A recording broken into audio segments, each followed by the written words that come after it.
Yo, what's good, YouTube? It's your boy Day0511, aka Rick Raymond Jr. Keep this short and simple. I do apologize for the lack of uploads. I did tell you guys that after the draft I will have a ton of different videos for you and different video ideas for you guys, and I just didn't get to them, and I truly apologize for that. But before we get into this video and I explain this new series idea to you guys today, I want you guys to go check out my Instagram at allday_0511. Over there I interact with you guys, do different things like questionnaires, ask you guys questions, rate this, ask you different moves and different, just different things that happen in the NBA or just in the world in general. So like I say, go check it out, allday_0511. Today's video, man, 3-minute assessment. Basically the goal is to assess something, kind of create, I want my channel to be more of a debatable, especially in the comment section. I don't want what I say. I don't want just because I say it sticks, I want it to be other people down, in the comments. I want to kind of create that type of atmosphere where we debate, not argue over different things that happen in sports or whatever. So sometimes in a 3-minute assessment might be me asking you a question. Sometimes it just might be me assessing something. But like I said, always feel free to go down in the comment section and let me know if you think I'm right or wrong, or if you have different points, or if you see it a different way, let me know. So without further ado, we're gonna try to keep this under 3 minutes, but I doubt that we will. And yeah, so today we're just gonna start off flat. I'm just gonna say it, man. The New York Knicks, I'm not impressed. RJ Barrett, let me back up for a second, okay? The New York Knicks' last greatest pick was the Kristaps Porzingis. Before that, Tim Hardaway. Before that, Gallinari. Before that, Patrick Ewing. Yeah, I think I can honestly say Patrick Ewing. I think that might have been the last great pick of the New York Knicks. And remember, y'all didn't draft Carmelo Anthony. Now look, let's just put it like this, man. The New York Knicks has been, I'm not gonna say their franchise is dysfunctional, but I do want to say that their goals are all the way messed up. Definitely starting off with their scouting, or their draft selection, excuse me. I feel like any franchise, whenever you're assessing the franchise and whenever you're doing anything that has to do with a franchise, I think you always have to start from the bottom, and that's your young guys. Who's going to take over? Who's going to take on the torch when these old guys get out? Now, yeah, I know the New York Knicks, they had their eyes set on KD, had their eyes on Kevin Durant. Same person. KD, Kawhi Leonard, Kyrie Irving, you know what I mean?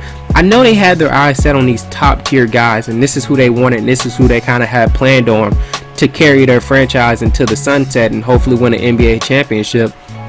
But you just can't do that. Now, I understand where it comes down to these big market franchises, and everybody, all these people want to see the big franchises survive and thrive, and these are who we want to see in the NBA Finals. Nobody cares about the Pelicans or Memphis Grizzlies. They don't want to see these small market teams basically thrive. They want to see these big market teams thrive. So I feel like I said, when it comes down to creating these teams, I feel like it always starts at the bottom with, like I said, draft selection. And I think the New York Knicks have made the worst draft selection out of any team in the NBA. I honestly do, man. I'm sorry, but look, the New York Knicks took Frank Nikita over Dennis Smith. Well, I'll say this: you got Dennis Smith Jr. now. Congratulations, but that was through a trade for the best guy that you drafted maybe over a decade, at least in this era. Kristaps Porzingis was definitely the best guy your team has ever drafted in this era. You traded him away for Dennis Smith Jr. When you could have drafted Donovan Mitchell, Kyle Kuzma, Tim Frazier. Derek White even had an amazing year in San Antonio. It was just endless. You could have drafted Dennis Smith Jr. I think that the New York Knicks, I like Kevin Knox. I'll say this, I like Kevin Knox. I think that he can definitely develop into something, but he's not a superstar. He's not a top level player coming in like Porzingis was. Porzingis was a generational talent, and you let it go. RJ Barrett, horrible. Good God, son. 15 points, 34% from the field goal, and 8 rebounds. Now I know a lot of you guys know I'm a Pelicans fan, so let me shoot this idea out the sky real quick. I know you're gonna say, well, Zion only played 1 game and he's not living up to that. Look, Zion came in overweight, man. I said it on Twitter. Said, good God, son, did you put on more weight? Zion, he was what 180? Well, is it 180 or 280? I think it's 180. He was 180 coming into the. Nah, Zion is 280. He was 280 coming in. And I looked and I was like, good God, son, he looked like he pushing more than 300 pounds. But if you guys have never been to New Orleans, hey man, I can't blame Zion, man. New Orleans got some of the best food that you will ever taste in the United States. I assure you that, man. And it's just so many different things, whether it's desserts, entrees, whatever, man. We're not gonna get stuck on that New Orleans food, but Zion came in overweight, man. And the thing about Zion is the difference between Zion and RJ Barrett, that if you get Zion back to 280 pounds, like I've been said this in my Pelicans podcast, but see, not Pelicans podcast, I'm not connected to the Pelicans in any way, but with the podcast I did with the Pelicans, man, even if Zion is a bust, say he is, I don't think Zion is a bust. Zion is still going to sell tickets regardless. When you got a guy that athletic, like I said, a fast break, nobody around Zion, you sold out, you got a sold out crowd, everybody's on their feet because Zion's finna pull something out of from God knows where. You know what I'm saying? That's gonna sell tickets. That's what's gonna end up on Bleacher Report, Sports Center top 10 plays. You know, brings a spotlight to the New Orleans Pelicans. New Orleans Pelicans did good after we got rid of Anthony Davis. You know, got Lonzo Ball, Brandon Ingram. I like Josh Hart. I like him. You also seen Jackson Hayes. Our future here is bright in New Orleans. The future in New York is just gloomy. You know what I mean? It's like, who is going to take over this franchise? You gonna give it to RJ Barrett? Now, granted, yes, there's some players in the summer league who started out horrible, came in good, and I'm never here to doubt anybody. I'm never here to hate on anybody's game, man, because it always comes down to the point, man. Look where they at, look where I'm at. You know what I mean? They actually playing in sport. I'm just a sport analyst. You know, if you want to call me a sports analyst, you know, I just do this on YouTube. Like I said, is definitely room for RJ Barrett to grow. Definitely room for Kevin Knox to grow. I also like that Mitchell Robinson kid. I like him. And Kevin Knox definitely showed it in the summer league. But Kevin Knox even showed it in the NBA last year on how he was able, kind of, had some little rhythm there. He isn't a bust. I definitely say Kevin Knox has a bright future in New York. But I don't know about RJ Barrett, man. I just feel like New York, I don't think that New York would have been the best fit for RJ. I definitely said that in my why RJ Barrett should go to the Grizzlies.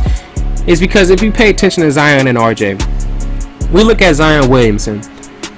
Zion is in a functional franchise. Definitely the franchise took over a new leaf with all the management moves you guys have seen. We've talked about it before. RJ Barrett is in New York. New York has a really good coach. I cannot think of his name right now, but I definitely never understood why the Grizzlies released him. But New York is the Grizzlies.